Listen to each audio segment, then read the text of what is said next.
Hello YouTube, this is Zendikon Sage. Over 9 months ago, I posted a video called A Discussion About My Zendikon Deck. The video outlined what was, at the time, my philosophical approach to building my favorite deck, Mono Green Zendikons.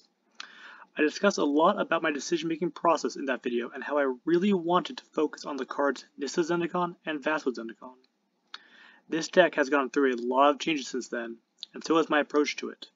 As such, I wanted to make another video discussing the changes I have made, both to this deck and how I will approach the deck's updates going forward.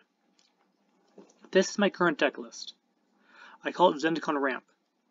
When comparing it to the list I had 9 months ago, the biggest change is that the Zendikons are not my only ramp payoffs. This is because, while I initially wanted to focus exclusively on the Zendikons, I eventually came to the realization that 8 ramp payoffs wasn't enough.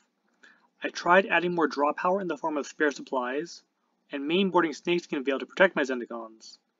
I also tried adding another payoff in the form of Thicket Crasher, since he synergized with the Zendikons nicely. I decided though for Thicket Crasher that he was too small for what I was going for with this deck.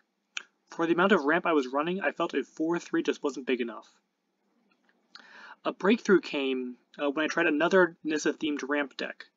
This deck, however, did not run Zendikons.